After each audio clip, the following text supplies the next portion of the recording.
Hi friends, നമസ്കാരം. ഓരോ വ്യക്തിക്കും അവരുടേതായിട്ടുള്ള സവിശേഷതയുണ്ട്, പ്രവർത്തന രീതിയുണ്ട്, മനോഭാവമുണ്ട്. ഏത് കാര്യത്തിലാണെങ്കിലും ഓരോരുത്തരുടെയും വികാര വിചാരങ്ങൾ വ്യത്യസ്തമാണ്.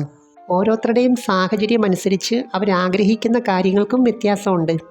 എനിക്ക് തോന്നുന്നു ഏറ്റവും കൂടുതൽ ഈ വ്യത്യാസം കാണുന്നത് ഒരു മനുഷ്യൻ്റെ വികാര വിചാരങ്ങളിലാണ്. അതിൻ്റെ പ്രധാന കാരണം ഓരോരുത്തരുടെയും സാഹചര്യങ്ങൾ വ്യത്യാസമാണ്. അതുകൊണ്ട് തന്നെ അനുഭവങ്ങളും ചിന്തകളും വ്യത്യാസപ്പെട്ട് കിടക്കും. ഇപ്പം കാമവികാരങ്ങളാണെങ്കിലും അതിനെ നിയന്ത്രിക്കുന്നത് നമ്മുടെ ശരീരത്തിലെ ചില ഹോർമോണുകളും ആഗ്രഹങ്ങളുമാണ്. അപ്പം ഞാൻ ഇന്ന് പറയുന്നത് കാമം കൂടുതലുള്ള പങ്കാളികൾ ചില സാഹചര്യത്തിൽ പ്രവർത്തിക്കുന്ന രീതികളെക്കുറിച്ചും അതിൻ്റെ പ്രത്യേകതകളെക്കുറിച്ചുമാണ്. പ്രത്യേകിച്ചും ചില സ്ത്രീകളെ സംബന്ധിച്ച് ഈ സമയത്ത് അവർക്ക് അവരുടേതായ ചില രീതികളുണ്ട്. അതിനു മുമ്പ് ഈ ചാനൽ ആദ്യമായിട്ട് കാണുവാണെങ്കിൽ ഒന്ന് ലൈക്ക് ചെയ്യണം, സബ്സ്ക്രൈബ് ചെയ്യണം, ഷെയർ ചെയ്യണം കേട്ടോ. നമ്മൾ ഓരോരുത്തരും ഒരു സമയത്ത് ചില കാര്യങ്ങൾക്ക് അമിതമായ പ്രാധാന്യം കൊടുക്കാറുണ്ട്. യഥാർത്ഥത്തിൽ രണ്ട് വ്യക്തികൾ തമ്മിലൊരു കാര്യം ഷെയർ ചെയ്യുമ്പോൾ അതിൻ്റെ പിന്നിൽ പല കാര്യങ്ങളും ഉണ്ട്. ചിലർക്കാണെങ്കിൽ ഈ കാര്യത്തിൽ പങ്കാളിയിൽ നിന്ന് നല്ല സംതൃപ്തി കിട്ടുന്നവരുണ്ട്, ചിലർക്കാണെങ്കിൽ അത്ര പോരാ. ചിലർക്കാണെങ്കിൽ സ്വയം ചില കാര്യങ്ങൾ ചെയ്യുന്നതിനകത്ത് ഒരു പ്രത്യേക ആനന്ദം കണ്ടെത്തുന്നവരുണ്ട്. എന്നാൽ അതിനകത്ത് പല പരിമിതികളുമുണ്ട്. യഥാർത്ഥത്തിൽ നമുക്ക് സന്തോഷം വരുന്നത് എപ്പോഴാണ്? നമ്മുടെ ഫിസിക്കൽ ബോഡിയും മെൻ്റൽ ബോഡിയും വളരെ റിലാക്സായിട്ട് പ്രവർത്തിക്കുന്നു. ഈ സമയത്ത് ചില കാര്യങ്ങൾ അത് ആഗ്രഹിക്കുന്നുണ്ട്. അത് ചെയ്യുമ്പോൾ അല്ലെങ്കിൽ അത് നേടുമ്പോൾ സ്വാഭാവികമായിട്ട് നമുക്ക് സന്തോഷം വരും. യഥാർത്ഥത്തിൽ നമ്മുടെ ശരീരത്തിൻ്റെ ഓരോ അവയവങ്ങൾക്കും ഓരോ ഫങ്ഷനുണ്ട്. സ്ത്രീകളെ സംബന്ധിച്ച് ഇതിനകത്ത് അവരുടെ ആത്മവിശ്വാസത്തെ കൂട്ടുന്ന പല കാര്യങ്ങളും ഉണ്ട്. കാമവികാരം കുറച്ച് കൂടുതലുള്ളവരെ സംബന്ധിച്ച് അവരുടെ ശരീരപ്രകൃതിയും അതനുസരിച്ചുള്ളതാണ്. എനിക്ക് തോന്നുന്നു ആകർഷണവുമായിട്ട് ബന്ധപ്പെട്ട് പങ്കാളിയുടെ മാറിടത്തിൻ്റെ രൂപഭംഗിക്ക് പുരുഷൻ അതിൻ്റേതായ പ്രാധാന്യം കൊടുക്കുന്നുണ്ട്. അവർക്ക് ഏറ്റവും കൂടുതൽ സംതൃപ്തി കിട്ടുന്ന, ഏറ്റവും കൂടുതൽ ഇഷ്ടപ്പെടുന്ന ഏറ്റവും പ്രധാനപ്പെട്ട കാര്യമാണ് ഇതുമായിട്ട് ബന്ധപ്പെട്ട ചില ആക്ടിവിറ്റീസ്. ചില സ്ത്രീകളെ സംബന്ധിച്ച് അവർക്ക് പങ്കാളിയോട് കാമപരമായിട്ടുള്ളൊരു അടുപ്പം തോന്നുമ്പോൾ ഒരു പ്രത്യേക രീതിയിൽ പെരുമാറാറുണ്ട്. അപ്പോൾ ഇതുമായിട്ട് ബന്ധപ്പെട്ട ഊർജ്ജമൊന്നും നമ്മളിൽ വെറുതെ അങ്ങ് വരുമല്ല. നമ്മുടെ മനസ്സിൻ്റെ പ്രവർത്തനം ഏത് രീതിയിലാണ്? സന്തോഷമായിട്ട് ബന്ധപ്പെട്ട, സ്നേഹമായിട്ട് ബന്ധപ്പെട്ട ഹോർമോൺസ് ശരിയായ രീതിയിൽ പ്രവർത്തിക്കുന്നുണ്ടോ? എങ്കിൽ മാത്രമേ കാമവികാരങ്ങളുടെ ഹോർമോൺസും ശരിയായ രീതിയിൽ പ്രവർത്തിക്കത്തുള്ളൂ. അതുകൊണ്ടാണ് ചിലർക്കിതിന് നല്ല താല്പര്യം തോന്നുന്നതും മിക്കവാറും ദിവസം പങ്കാളിയായിട്ട് ബന്ധപ്പെടുന്നതും. എന്നാൽ ചിലരെ സംബന്ധിച്ച് പങ്കാളിയായിട്ടുള്ള ആ ഒരു കെമിസ്ട്രി അങ്ങോട്ട് ശരിയാകുന്നില്ല. അതുകൊണ്ട് തന്നെ ഈ ഒരു കാര്യത്തിനകത്ത് അവർ മിക്കവാറും പങ്കാളിയെ അടുപ്പിക്കാറുമില്ല. അപ്പോൾ ഇതിന് ശാരീരികമായിട്ടുള്ള, വൈകാരികപരമായിട്ടുള്ള പല കാരണങ്ങളും ഉണ്ട്. അപ്പം ഞാൻ നേരത്തെ പറഞ്ഞല്ലോ, ഇതുമായിട്ട് ബന്ധപ്പെട്ട ഊർജം ചിലരിൽ കൂടുതലായിരിക്കും. അങ്ങനെയുള്ളവരെ സംബന്ധിച്ച് ഇതിനകത്ത് പുരുഷ പങ്കാളിയുടെ താല്പര്യവും ചെയ്യുന്ന രീതിയും വളരെ പ്രധാനമാണ്. തന്നെയല്ല, ഇടയ്ക്കൊക്കെ പൂർണ്ണമായിട്ടും തൃപ്തിപ്പെടുത്താനുള്ള ഒരു സാഹചര്യം ഉണ്ടാവുകയും വേണം.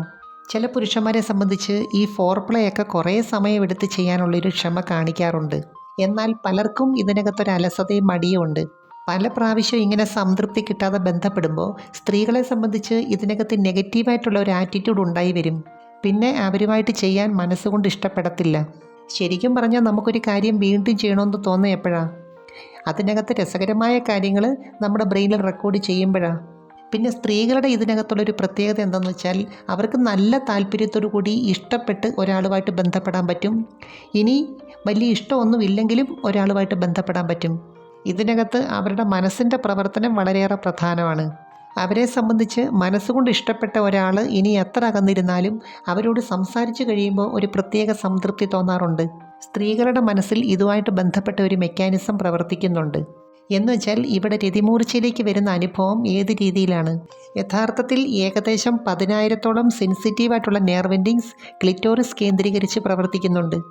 ഈ ഒരു ഭാഗത്തെ ഏത് രീതിയിലാണ് പ്രവർത്തിപ്പിക്കുന്നത് അതനുസരിച്ചിരിക്കും പങ്കാളിക്ക് കിട്ടുന്ന സംതൃപ്തി.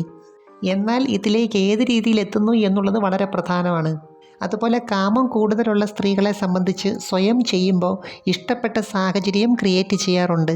ഈ സമയത്തെ അവരുടെ ഫാൻറ്റസിയും ചലനങ്ങളും ഒക്കെ തന്നെ അവർക്ക് ഏറ്റവും ഇഷ്ടപ്പെട്ടതായിരിക്കും. തന്നെയല്ല, ഞാൻ നേരത്തെ പറഞ്ഞ പോലെ അവർക്ക് ഏറ്റവും ആത്മവിശ്വാസം തോന്നുന്ന ഭാഗം ഏതാണോ അതിനെ കേന്ദ്രീകരിച്ചുകൊണ്ടായിരിക്കും കൂടുതൽ ക്രിയകളും ചെയ്യുന്നത്. അപ്പോൾ ഏതെങ്കിലും ഒരു പ്രോസസ്സ് കൺസിസ്റ്റൻ്റ് ആയിട്ട് ഒരു പ്രത്യേക ഫ്രീക്വൻസി ചെയ്തെങ്കിലേ സ്ത്രീകളെ സംബന്ധിച്ച് പൂർണ്ണ സംതൃപ്തി കിട്ടത്തുള്ളൂ. എന്നാൽ ചിലർക്കാണെങ്കിൽ ഈ സാഹചര്യത്തിൽ സ്വയം ചെയ്യുന്നത് വളരെ ബുദ്ധിമുട്ടാണ്. അവർക്ക് ഇഷ്ടപ്പെട്ട പങ്കാളിയുടെ സ്പർശനമുണ്ടെങ്കിൽ മാത്രമേ ഈ ഒരു മൂഡിലേക്ക് വരാൻ പറ്റത്തുള്ളൂ. ഈ സമയത്ത് ഇഷ്ടപ്പെട്ടവരുടെ സാന്നിധ്യം അവരുടെ ബ്രെയിനിൽ ശക്തമായ ചലനങ്ങൾ സൃഷ്ടിക്കുന്നുണ്ട്. ഇവിടെ ഓർക്കേണ്ട ഒരു കാര്യം, സ്ത്രൈണതയുടെ ഭാഗമായിട്ട് വരുന്ന ഏത് കാര്യവും അതുപോലെ പൗരുഷത്തിൻ്റെ ഭാഗമായിട്ട് വരുന്ന ഏത് കാര്യവും തമ്മിൽ ഒരു പ്രത്യേക ആകർഷണമുണ്ട്.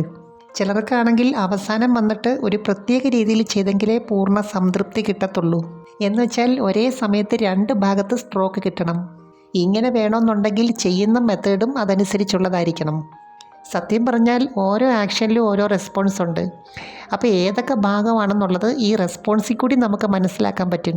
നമ്മളിപ്പോൾ ആസ്വദിക്കാൻ വേണ്ടി ഒരു കാര്യം ചെയ്യുമ്പം ഏത് ആറ്റിറ്റ്യൂഡിൽ ചെയ്യുന്നു, ഏത് ഫാൻറ്റസിയുടെ ബേസിൽ ചെയ്യുന്നു എന്നുള്ളത് വളരെ പ്രധാനമാണ്.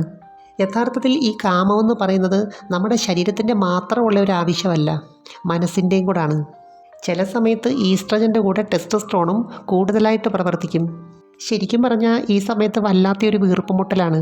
എന്ന് വെച്ചാൽ ശക്തമായിട്ടുള്ള പൂർണ്ണമായിട്ടുള്ളൊരു റിലാക്സേഷൻ ഈ സമയത്ത് കൊതിക്കുന്നുണ്ട്. അപ്പോൾ ഇവിടെ ഓർക്കേണ്ട മറ്റൊരു കാര്യം എന്താണെന്ന് വെച്ചാൽ, സ്ത്രീകളെ സംബന്ധിച്ച് കാമത്തിൻ്റെ ഊർജ്ജവും സ്നേഹത്തിൻ്റെ ഊർജ്ജവും തമ്മിൽ മിക്സ് ചെയ്ത് പ്രവർത്തിക്കുമ്പോഴാണ് പൂർണ്ണമായിട്ടുള്ളൊരു സംതൃപ്തി കിട്ടുന്നത്. എനിവേ, നമുക്ക് മറ്റൊരു വീഡിയോയുമായി വീണ്ടും കാണാം. അപ്പോൾ ചാനൽ സബ്സ്ക്രൈബ് ചെയ്യാൻ മറക്കരുത്, ലൈക്ക് ചെയ്യണം, അയക്കാൻ പറ്റുന്ന കൂട്ടുകാർക്കൊന്ന് അയച്ചു കൊടുത്തോ കേട്ടോ. Thanks for watching. See next day. By.